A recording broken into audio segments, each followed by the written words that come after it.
കാറ്റത്തെ കിളിക്കൂടിന്റെ ഇന്നത്തെ എപ്പിസോഡിലേക്ക് എല്ലാവർക്കും സ്വാഗതം. നിധി അങ്ങനെ ഇന്റർവ്യൂവിന് പോകാനായി ഒരുങ്ങാണ്. ബ്രേക്ക്ഫാസ്റ്റ് കഴിച്ചതിന് ശേഷം നിധി പോകാൻ ഒരുങ്ങുമ്പോൾ മോളെ പ്രാർത്ഥിച്ചിട്ട് പോ എന്ന് സുഭാഷ് പറയുന്നുണ്ട്. നിധി വിളക്കിനടുത്ത് ചെന്ന് പ്രാർത്ഥിക്കുമ്പോൾ സുധീഷും അങ്ങോട്ട് ചെന്ന് ഈശ്വര ദൈവമേ നിധിക്ക് ഇന്റർവ്യൂ കിട്ടണേ എന്നൊക്കെ പറഞ്ഞ് പ്രാർത്ഥിക്കാണ്. അങ്ങനെ അവർ പ്രാർത്ഥനയൊക്കെ കഴിഞ്ഞ് ഓഫീസിലേക്ക് പോകാൻ ഇറങ്ങുന്നുണ്ട്. അല്ല സുഭാഷ് ഏട്ടൻ ഇന്ന് ജോലിക്ക് പോകുന്നില്ലേ എന്ന് നികേഷ് ചോദിക്കുമ്പോൾ ഇല്ല എന്ന് അവൻ പറയുന്നുണ്ട്. അതെന്തു പറ്റി, പണി മുടക്കാത്തതാണല്ലോ എന്ന് നികേഷ് ചോദിക്കുമ്പോൾ ഒന്നുമില്ലടാ എന്നും പറഞ്ഞ് സുഭാഷ് അകത്തേക്ക് കയറി പോവാണ്. എന്തു പറ്റിയടാ എന്ന് ഹരീഷ് നികേഷിനോടായി ചോദിക്കുമ്പോൾ ഒരു പിടിയുമില്ല, മൊത്തത്തിൽ ഷോക്കാണല്ലോ എന്നവനും പറയുന്നുണ്ട്. അടുക്കളയിലെത്തിയ സുഭാഷും തലേ ദിവസം കല്യാണ വേഷത്തിൽ സുനന്ദയെ കണ്ട കാര്യങ്ങളൊക്കെ ആലോചിക്കുന്നുണ്ട്. ഇന്റർവ്യൂവിനായി ഓഫീസിലെത്തിയ നിധി സുധീഷിനോട് യാത്ര പറഞ്ഞ് പുറത്തേക്ക് ഇറങ്ങി പോകുന്നുണ്ട്. കുറച്ചു ദൂരം നടന്ന് പിന്നീട് തിരിച്ചു വന്ന് സുധീഷിനോടായി അതെ അന്ന് കാത്തിരുന്ന പോലെ ഇന്ന് കാത്തു നിൽക്കേണ്ട കേട്ടോ, പൊയ്ക്കോ എന്ന് അവൾ പറയുമ്പോൾ എന്റെ നിധി ഇന്റർവ്യൂവിന് പോകുമ്പോൾ അതിന്റെ കാര്യങ്ങൾ ആലോചിക്ക്, അല്ലാതെ ഞാൻ പുറത്തിവിടെ വേവലാതിയോടെ നിൽക്കുന്നുണ്ട് എന്നൊന്നും ആലോചിക്കല്ലേ, കോൺസെൻട്രേഷൻ പോവും എന്ന് സുധീഷും പറയുന്നുണ്ട്. ഹലോ, എനിക്ക് അങ്ങനെ ഒരു വേവലാതിയില്ല, എന്നെ കാത്ത് നിങ്ങളുടെ ഉള്ള പണി പോകണ്ടല്ലോ എന്ന് കരുതി പറഞ്ഞതാ എന്ന് നിധി പറയുമ്പോൾ അതല്ല, ഇയാൾക്ക് പണി കിട്ടിയാ അത് മതിയല്ലോ നമുക്ക് എന്നവൻ പറയുമ്പോൾ ദേഷ്യത്തോടെ അവൾ അവനെ നോക്കുന്നുണ്ട്. അങ്ങനെയല്ലടോ ഞാൻ ഉദ്ദേശിച്ചേ, ഇടയ്ക്കൊക്കെ ഒന്ന് കടം വാങ്ങിക്കാലോ എന്ന് കരുതി പറഞ്ഞതാ എന്ന് സുധീഷും പറയുന്നുണ്ട്. അങ്ങനെ ഒരുപാട് ഓർമ്മിക്കണ്ട, അവസാനം വിഷമിക്കേണ്ടി വരും എന്നവൾ പറയുമ്പോൾ ആയിക്കോട്ടെ നിധി, 15 മിനിറ്റേ ഉള്ളൂ, പെട്ടെന്ന് പോയിട്ട് വാ എന്നവനും ഓർമ്മിപ്പിക്കുന്നുണ്ട്. അവളും പെട്ടെന്ന് അവനോട് യാത്ര പറഞ്ഞ് അകത്തേക്ക് കയറി പോവാണ്. പിന്നീട് തന്റെ റൂമിൽ ടെൻഷനോടെ ഇരിക്കുന്ന സുനന്ദയാണ് കാണിക്കുന്നത്. അവൾ റൂമിൽ നിന്ന് എഴുന്നേറ്റ് ഹാളിലേക്ക് വരുമ്പോഴേക്കും അവിടെ ഇരുന്ന് സംസാരിക്കുന്ന തന്റെ കുടുംബത്തെയും അശ്വിന്റെ കുടുംബത്തെയുമാണ് കാണുന്നത്. അശ്വിൻ ഗംഗാധരൻ മാവനോടായി അങ്ങനെയൊന്നുമില്ല അമ്മാവ, അവിടുത്തെ കാര്യങ്ങളൊക്കെ അച്ഛൻ അറിയുന്നതല്ലേ എന്ന് പറയുമ്പോൾ അതെ, ഇവരുടെയൊക്കെ വിചാരം ദുബായ് വലിയ സ്ഥലം, അവിടെ നമ്മളങ്ങ് സുഖിച്ച് ജീവിക്കുവാന്നാ, അവിടുത്തെ അവസ്ഥ നമുക്കല്ലേ അറിയൂ എന്ന് പറഞ്ഞ് പൊട്ടിച്ചിരിക്കുമ്പോൾ അവരെല്ലാവരും അയാളുടെ കൂടെ ചിരിക്കുന്നുണ്ട്. അപ്പോഴേക്കും അവിടെ വന്ന് നിൽക്കുന്ന സുനന്ദയെ അവർ കാണുകയാണ്. ഗംഗാധരൻ മാമൻ സുനന്ദയോടായി മോളെ, അശ്വിന്റെ അച്ഛനും അമ്മയും ഇപ്പൊ ഇറങ്ങും, നാളെ രാവിലെ അവർ എല്ലാവരുടെയും കൂടെ മോളെ കൂട്ടിക്കൊണ്ടുപോകാൻ വരും എന്ന് പറയുമ്പോൾ നോക്കിയപ്പോഴേ നാളെയാ പെണ്ണിനെ വീട്ടിലേക്ക് കൂട്ടിക്കൊണ്ടു പോകാൻ പറ്റിയ സമയം കാണുന്നേ, അതുകൊണ്ടാ അങ്ങനെ ആക്കാമെന്ന് കരുതിയേ എന്ന് അശ്വിന്റെ അമ്മയും പറയുന്നുണ്ട്. നാളെ അശ്വിന്റെ വീട്ടിലേക്ക് പോയാലേ അധികം വൈകാതെ തന്നെ അവൻ മോളെ ദുബായിലേക്ക് കൊണ്ടുപോകും. പിന്നെ ദേ ഈ ഗംഗാധരൻ മാമനൊന്നും മറന്നു പോവല്ല കേട്ടോ എന്ന് ഗംഗാധരൻ ചിരിച്ചുകൊണ്ട് അവളോട് പറയുമ്പോൾ അശ്വിനും ഒരു ചിരിയോടെ വളർത്തി വലുതാക്കിയവരൊക്കെ അങ്ങനെ മറന്നു കളയാൻ പറ്റുമോ അമ്മാവ എന്ന് അമ്മാവനോടായി ചോദിച്ചുകൊണ്ട് അല്ലേ സുനന്ദേ എന്ന് സുനന്ദയോടായി ചോദിക്കുന്നുണ്ട്. അപ്പോഴേക്കും ലളിത എല്ലാവർക്കുമുള്ള ജ്യൂസുമായി അങ്ങോട്ട് വരുന്നുണ്ട്. അശ്വിന് ജ്യൂസ് കൊടുക്കുമ്പോൾ എനിക്ക് വേണ്ടമ്മേ, വയറ് ഫുള്ളാ എന്നവൻ പറയുന്നുണ്ട്. ഒരു ഗ്ലാസ് ജ്യൂസ് അല്ലേ മോനെ, കഴിക്ക് എന്നവൾ നിർബന്ധിക്കുമ്പോൾ അവൻ ജ്യൂസ് എടുക്കാണ്. ലളിത ബാക്കിയുണ്ടായ ഒരു ഗ്ലാസ് ജ്യൂസുമായി സുനന്ദയുടെ അടുത്തേക്ക് പോയി മോളെ ഇതാ എടുക്കുക എന്ന് പറയുമ്പോൾ എനിക്ക് വേണ്ട എന്ന് സുനന്ദയും പറയുന്നുണ്ട്.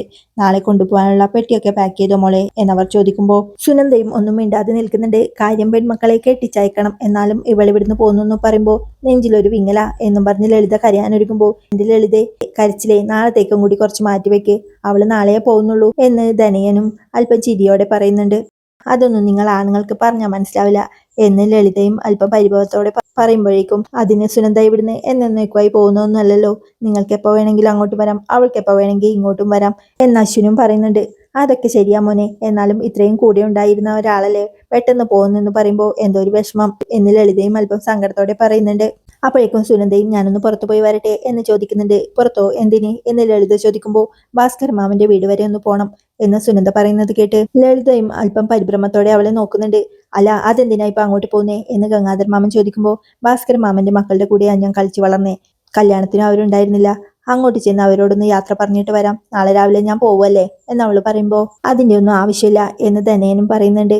അതെ, കല്യാണം കഴിഞ്ഞ പെണ്ണ് ഒറ്റയ്ക്ക് പോകുന്നത് ശരിയല്ല എന്ന് ഗംഗാധരൻ മാമൻ പറയുമ്പോൾ ഇനി എന്നാ തിരിച്ചു വരുന്നേന്നറിയില്ല, വന്നാലും അങ്ങോട്ട് പോവാൻ പറ്റുമോന്നും അറിയില്ല, അതുകൊണ്ട് ഞാനൊന്ന് പോയിട്ട് വരാം അശ്വിൻ പ്ലീസ് എന്ന് സുനന്ദ പറയുമ്പോൾ അതിനെന്താ, ഒപ്പം കളിച്ചു വളർന്നവരോട് യാത്ര പറയുന്നത് നല്ലതല്ലേ, പോയിട്ട് വാ എന്നവനും സമ്മതിക്കുന്നുണ്ട്. അതിന് അവരും നമ്മൾ തമ്മിൽ ഇപ്പൊ ബന്ധമൊന്നുമില്ലല്ലോ, പിന്നെ എന്തിനാ മോളെ, അതിന്റെ ആവശ്യമൊന്നുമില്ല എന്ന് ലളിത പറയുമ്പോൾ നിങ്ങൾ വീട്ടുകാർ തമ്മിൽ വഴക്കാണെന്ന് വെച്ച് ഞാൻ പോയി യാത്ര പറയുന്നതിൽ എന്താ തെറ്റുള്ളത് എന്ന് സുനന്ദ ചോദിക്കുമ്പോൾ അതിന്റെ ഒന്നും ആവശ്യമില്ല മോളെ എന്ന് ധനയും വീണ്ടും പറയുന്നുണ്ട്. അല്ല അവളൊന്ന് പോയിട്ട് വരട്ടെ, ഇനി കല്യാണം കഴിഞ്ഞ് വീട്ടിലേക്ക് വരുമ്പോൾ അങ്ങനെ ഒരു സങ്കടം ബാക്കി വേണ്ട എന്ന് അശ്വിന്റെ അച്ഛനും പറയുന്നുണ്ട്. പോയിട്ട് വരൂ കുട്ടി എന്ന് അശ്വിന്റെ അച്ഛൻ പറയുമ്പോൾ സുനന്ദയും ശരിയെന്നും പറഞ്ഞ് അവിടെ നിന്ന് ഇറങ്ങി പോകുന്നുണ്ട്. അല്ലെങ്കിലും മുതിർന്നവർ തമ്മിലുള്ള വഴക്കും ദേഷ്യമൊന്നും പിള്ളേർ തമ്മിൽ കാണിക്കാറില്ല, അതും ഒരു കണക്കിന് നല്ലതാ എന്ന് അശ്വിന്റെ അച്ഛനും പറയുന്നുണ്ട്. അത് കേൾക്കെ ധനയൻ ലളിതയോടായി അവളുടെ പുറകെ പോവാൻ കണ്ണുകൊണ്ട് ആംഗ്യം കാണിക്കുന്നുണ്ട്. ലളിതയും പെട്ടെന്ന് പുറത്തേക്ക് ഇറങ്ങി സുനന്ദയുടെ പുറകെ പോവാണ്. ലളിത അവളുടെ പുറകെ ചെന്ന് എടി നിക്കടി എന്ന് പറയുമ്പോൾ സുനന്ദയും അവിടെ നിൽക്കുന്നുണ്ട്. നിനക്കിനിയും അടങ്ങാനായിട്ടില്ല അല്ലേ? ഞങ്ങളെല്ലാവരും കൂടി എങ്ങനെയെങ്കിലും നിന്റെ ജീവിതം ഒന്ന് കര പറ്റിച്ചെടുക്കാൻ നോക്കുമ്പോൾ നിനക്കിനി അങ്ങോട്ട് പോകണല്ലേ, മിണ്ടാതെ വീട്ടിലേക്ക് നടക്കടി എന്ന് പറഞ്ഞ് അവളുടെ കൈ പിടിക്കുമ്പോൾ സുനന്ദയും ദേഷ്യത്തോടെ ആ കൈ തട്ടി മാറ്റുന്നുണ്ട്. എടി ഇനിയും നിനക്ക് ആ വീട്ടിലേക്ക് പോകണല്ലേ, നാട്ടുകാർ കണ്ട എന്തു പറയും, നിന്റെ കല്യാണം കഴിഞ്ഞതല്ലേ എന്ന് ലളിത പറയുമ്പോൾ സുനന്ദയും ദേഷ്യത്തോടെ അവരെ നോക്കുന്നുണ്ട്. ആ വീട്ടിൽ അവനുമായി നിനക്ക് അടുപ്പമുണ്ടെന്ന് അറിഞ്ഞാൽ ഈ കല്യാണം തന്നെ നടക്കില്ലായിരുന്നു. ഞങ്ങൾ എങ്ങനെയൊക്കെയോ ആ കല്യാണം ഒന്ന് നടത്തിയെടുക്കുമ്പോൾ നിനക്ക് വീണ്ടും അങ്ങോട്ട് പോകണല്ലേടി എന്ന് ലളിത ദേഷ്യത്തോടെ ചോദിക്കുമ്പോൾ അപ്പോഴേക്കും സുനന്ദയും ദേഷ്യത്തോടെ മതി അമ്മയെ നിർത്ത്, എന്നെ ആ വീട്ടിൽ കണ്ട നാട്ടുകാർക്കൊന്നും തോന്നില്ല, കാരണം നിങ്ങളോളം വിവരം കേട്ടവരല്ല. അത് കേട്ട് എടി എന്ന് ദേഷ്യത്തോടെ വിളിക്കുമ്പോൾ വെറുതെ റോഡിൽ നിന്ന് ഒച്ചയെടുത്ത് നാട്ടുകാരുടെ മുന്നിൽ നാറാൻ നിൽക്കല്ലേ. ഈ കല്യാണത്തിൽ നിന്ന് രക്ഷപ്പെടാൻ തലേന്ന് ആ വീട്ടിലേക്ക് കയറി ചെന്നവളാ ഞാൻ. അവിടുന്ന് സുഭാഷ് ഏട്ടൻ അല്പം ധൈര്യം കാണിച്ചിരുന്നെങ്കിൽ ഇതൊന്നും നടക്കില്ലായിരുന്നു. നാട്ടുകാരുടെ മുന്നിൽ നിങ്ങൾക്ക് തലയുയർത്തി നിൽക്കാനും പറ്റില്ലായിരുന്നു. എന്നിട്ടും സുഭാഷ് ഏട്ടൻ അത് ചെയ്തില്ല. എന്നെ ഉപദേശിച്ച് തിരിച്ച് വീട്ടിലേക്ക് അയച്ചു. അത്രയോ ആയിട്ടും ഒന്നും ചെയ്യാത്ത സുഭാഷ് ഏട്ടൻ ഇനി എന്ത് ചെയ്യുന്ന അമ്മ പറയുന്നേ? അങ്ങനെയൊക്കെ ചിന്തിക്കാൻ നിങ്ങൾക്ക് മാത്രമേ കഴിയൂ. ശരിയാ, എന്റെ കല്യാണം കഴിഞ്ഞു, അടയാളമായി ഇതാ കഴുത്തിൽ താലയുണ്ട്. എന്നാലും എന്നെക്കാളും നിങ്ങളെക്കാളും ആ ബോധ്യമുള്ളത് സുഭാഷ് ഏട്ടനാ. ആ മനുഷ്യനെ മനസ്സിലാക്കാൻ നിങ്ങൾക്ക് ഒരു കാലത്തും കഴിയില്ല. ഇരുണ്ടൊരു കുഴിയാ നിങ്ങളുടെ മനസ്സ്. നല്ലത് കാണാനുള്ള വെളിച്ചം ആ കുഴിയിലില്ല. ഇത്രയും കാലം നിങ്ങൾ പറയുന്നത് കേട്ടാ ഞാൻ ജീവിച്ചേ. ഇനി അത് വേണ്ട. എന്റെ ഭർത്താവിനോട് അനുവാദം ചോദിച്ചിട്ടാ ഞാൻ പോകുന്നേ. ഭർത്താവും ഭർത്താവിന്റെ അച്ഛനും സമ്മതിച്ച ഒരു കാര്യത്തിന് ഇനി നിങ്ങളുടെ അനുവാദം എനിക്ക് ആവശ്യമില്ല എന്നും പറഞ്ഞുകൊണ്ട് അവള് ദേഷ്യത്തോടെ അവിടെ നടന്നു പോകുന്നുണ്ട്. അവിടെ ഓഫീസിൽ ഇന്റർവ്യൂ കഴിഞ്ഞ് ടെൻഷനോടെ ഇരിക്കുകയാണ് നിധി. അപ്പോഴേക്കും ഓഫീസിനകത്ത് നിന്ന് ഷോർട്ട് ലിസ്റ്റുമായി വരുന്നുണ്ട്.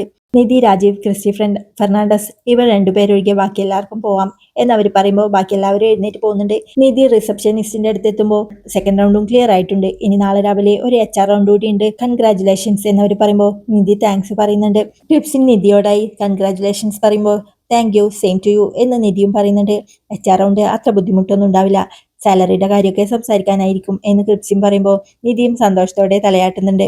അവിടെ കാറിനടുത്ത് നിധിക്കായി വെയിറ്റ് ചെയ്ത് നിൽക്കാണ് സുധീഷ്. നിധി പുറത്തേക്ക് ഇറങ്ങിക്കൊണ്ട് സുധീഷിനെ സന്തോഷത്തോടെ ചുറ്റും നോക്കുന്നത് കണ്ട് ആകെ സന്തോഷത്തിലാണല്ലോ, ജോലി കിട്ടിയെന്ന് തോന്നുന്നു എന്ന് സുധീഷ് മനസ്സിൽ പറയുന്നുണ്ട്. നിധിയും സുധീഷിനെ അവിടെയൊക്കെ തെരഞ്ഞുകൊണ്ട് കാണാതായപ്പോൾ തന്റെ ഫോൺ എടുത്ത് അവനെ വിളിക്കുന്നുണ്ട്. സുധീഷ് സന്തോഷത്തോടെ ഫോൺ എടുത്തുകൊണ്ട് ഓഹോ, അപ്പോൾ നമ്മളോടും ഉള്ളിലൊരു പരിഗണനയൊക്കെ ഉണ്ട് എന്ന് മനസ്സിൽ പറഞ്ഞുകൊണ്ട് ഫോൺ അറ്റൻഡ് ചെയ്തുകൊണ്ട് ഹലോ നിധി, ദാ ഞാൻ ഇവിടെയുണ്ട് എന്നവളോടായി പറയുന്നുണ്ട്. നിധി സംശയത്തോടെ ചുറ്റും നോക്കിക്കൊണ്ട് ഹലോ പറയുമ്പോൾ ഹലോ നിധി, ഇവിടെ ഇങ്ങോട്ട് നോക്ക് എന്ന് പറഞ്ഞ് അവൻ കൈപൊക്കി കാണിക്കുന്നുണ്ട്. അവൾ പെട്ടെന്ന് ഫോൺ കട്ട് ചെയ്ത് അവന്റെ അടുത്തേക്ക് വരികയാണ്. വരവ് കണ്ടാലറിയാം. പോയില്ല അല്ലേ എന്ന് നിധി ചോദിക്കുമ്പോൾ എങ്ങനെ പോകാനാ, നെഞ്ചിക്കടുത്ത് പടപെടാൻ മേടിക്കായിരുന്നു, അതുകൊണ്ട് ഇവിടെ തന്നെ വെയിറ്റ് ചെയ്ത് നിന്നതാ. എന്തായി എന്നവൻ അവളോടായി ചോദിക്കുമ്പോൾ സെക്കൻഡ് റൗണ്ടും ക്ലിയർ ആയി എന്ന് അവളും സന്തോഷത്തോടെ പറയുന്നുണ്ട്. സുധീഷും കൈയൊടിച്ചുകൊണ്ട് ഈശ്വര എന്ന് പ്രാർത്ഥിക്കുന്നുണ്ട്. സത്യം പറഞ്ഞാൽ ഈ ഇന്റർവ്യൂ ഭയങ്കര ടഫായിരുന്നു. എനിക്ക് മുന്നേ പോയ രണ്ടുപേര് ടഫാണെന്ന് പറഞ്ഞതുകൊണ്ട് ഞാനാകെ ടെൻഷനിലാകത്തേക്ക് കയറിപ്പോയത്. എന്നാലും എന്നാൽ കഴിയുന്നത് പോലെ ഉത്തരങ്ങൾ പറഞ്ഞു. പഠിച്ചത് ഒരു ചെറിയ കോളേജിലായതുകൊണ്ട് ആ പേരും പറഞ്ഞ് എന്നെ ഒഴിവാക്കുമെന്ന് ഞാനൊന്ന് പേടിച്ചിരുന്നു. പക്ഷേ കിട്ടിയെന്നറിഞ്ഞപ്പോൾ ആകെ സന്തോഷമായി എന്ന് അവൾ പറയുമ്പോൾ അവനും സന്തോഷത്തോടെ തലയാട്ടുന്നുണ്ട്. എന്തായാലും HR ഇന്റർവ്യൂ അത്ര ബുദ്ധിമുട്ടൊന്നും ഉണ്ടാവില്ല. സാലറി പാക്കേജിനെ കുറിച്ചൊക്കെ സംസാരിക്കാനായിരിക്കും. എന്തായാലും 99.9% ജോലി കിട്ടിയ പോലെ തന്നെയാ എന്നവൾ സന്തോഷത്തോടെ പറയുമ്പോൾ സൂപ്പർ എന്നും പറഞ്ഞ് അവൻ അവൾക്ക് ഷേക്ക് ഹാൻഡ് കൊടുത്ത് ചേർത്ത് പിടിക്കാൻ പോകുന്നുണ്ട്. അവൾ പെട്ടെന്ന് എന്തായത് എന്ന് ചോദിക്കുമ്പോൾ അല്ല നിധി, വെറുതെ ഒരു ഫ്രണ്ട്ലി ഹഗ്. ഓഫീസിലെയും കോളേജിലൊക്കെ പിള്ളേരെ സന്തോഷം പ്രകടിപ്പിക്കാൻ ഫ്രണ്ട്ലി ഹഗ് കൊടുക്കില്ലേ, അതുപോലൊന്ന് ജസ്റ്റ് ഒരു ഫ്രണ്ട്ലി ഹഗ് എന്നവൻ പറയുമ്പോൾ അവളും ആദ്യം ഒന്ന് സംശയിച്ച് പിന്നെ ഒരു ചിരിയോടെ അവൻ്റെ അടുത്തേക്ക് ചെന്ന് അവനെ ഹഗ് ചെയ്യുന്നുണ്ട്. അവനും സന്തോഷത്തോടെ ശരി എന്നാൽ നമുക്ക് പോവാം എന്നും പറഞ്ഞ് അവൾക്കായി കാറിൻ്റെ ഡോർ തുറന്നു കൊടുക്കുന്നുണ്ട്. അവൾ അകത്തേക്ക് കയറിയതിന് ശേഷം അവനും സന്തോഷത്തോടെ കാറിൽ കയറി വീട്ടിലേക്ക് പോകുന്നുണ്ട്. അവിടെ വീട്ടിൽ അലക്കിയ തുണികളൊക്കെ ഉണങ്ങാനായി വിരിച്ചിടുകയാണ് സുഭാഷ്. അപ്പോഴാണ് സുഭാഷിനെ ഒരു കോൾ വരുന്നത്. ഭയ്യ വിളിക്കുന്നത് കണ്ട് സുഭാഷ് ഫോൺ എടുക്കുമ്പോൾ ഹലോ സുഭാഷ് ഏട്ടാ, ഇറങ്ങിയില്ലേ? ഒരു സൈറ്റ് നോക്കാനുണ്ടെന്ന് പറഞ്ഞിട്ട് എന്താ ഇപ്പോഴേ വരുന്നില്ലേ എന്നയാൾ ചോദിക്കുമ്പോൾ എനിക്ക് കുറച്ച് പണി തീർക്കാനുണ്ടായിരുന്നു, ഞാനിപ്പോൾ തന്നെ ഇറങ്ങാം എന്ന് പറഞ്ഞ് സുഭാഷ് കോൾ കട്ട് ചെയ്ത് പെട്ടെന്ന് അടുക്കളയിലേക്ക് പോകുന്നുണ്ട്. അവൻ അടുപ്പിൽ വെച്ചിരുന്ന കറിയൊക്കെ നോക്കുമ്പോഴാണ് സുനന്ദ അങ്ങോട്ട് കയറി വന്ന് സുഭാഷ് ഏട്ടാ എന്ന് വിളിക്കുന്നത്. അവനൊരു അമ്പരപ്പോടെ തിരിഞ്ഞു നോക്കുമ്പോൾ തന്നെ വിഷമത്തോടെ നോക്കി നിൽക്കുന്ന സുനന്ദയാണ് കാണുന്നത്. സുനന്ദേ, നീ എന്താ ഇവിടെ എന്നവൻ ചോദിക്കുമ്പോൾ ഞാൻ അകത്തോട്ട് കയറിക്കോട്ടെ സുഭാഷ് ഏട്ടാ എന്ന് സുനന്ദയും ചോദിക്കുന്നുണ്ട്. അവൻ അവളോട് വാ എന്ന് പറയുമ്പോൾ അവൾ മെല്ലെ അകത്തേക്ക് കയറി ചെന്ന് അവനെ തന്നെ നോക്കി നിൽക്കുന്നുണ്ട്. അവൻ സംശയത്തോടെ അവളെ നോക്കുമ്പോൾ സംശയിക്കേണ്ട, എൻ്റെ കല്യാണം കഴിഞ്ഞു ഇതാ എന്ന് പറഞ്ഞ് താലിയെടുത്ത് അവനെ കാണിക്കുകയാണ്. അയ്യോ, ഞാൻ അങ്ങനെ കരുതി ചോദിച്ചതല്ല, എന്താ ഈ സമയത്ത് ഇവിടെ എന്ന് കരുതിയിട്ടാ എന്നവൻ പറയുമ്പോൾ നാളെ ഞാൻ അശ്വിൻ്റെ വീട്ടിലേക്ക് പോകും. രാവിലെ അശ്വിൻ്റെ അച്ഛനും അമ്മയും വീട്ടുകാരും ഞങ്ങളെ കൂട്ടിക്കൊണ്ടു പോകാൻ വരും. അതിനു മുന്നേ ഇവിടെ വന്ന് സുഭാഷ് ഏട്ടനെ ഒന്ന് കാണണമെന്ന് കരുതി. ഇനി ഇങ്ങനെ അടുക്കള വാതിലിലൂടെ ഇടയ്ക്കിടെ കയറി വരാനൊന്നും കഴിയില്ലല്ലോ എന്നവൾ വിഷമത്തോടെ പറയുന്നുണ്ട്. അപ്പോഴേക്കും സുഭാഷ് ഏട്ടാ കോയ് എന്നൊക്കെ വിളിച്ചു പറഞ്ഞുകൊണ്ട് നികേഷും അങ്ങോട്ട് കയറി വരുന്നുണ്ട്. നീ ഇങ്ങോട്ട് വരുന്നത് വീട്ടിലറിഞ്ഞോ? ഇനി അറിയുമ്പോൾ എന്നവൻ ടെൻഷനോടെ ചോദിക്കുമ്പോൾ ഞാൻ വീട്ടിൽ പറഞ്ഞിട്ട് തന്നെയാണ് വന്നത് എന്ന് സുനന്ദയും പറയുന്നുണ്ട്.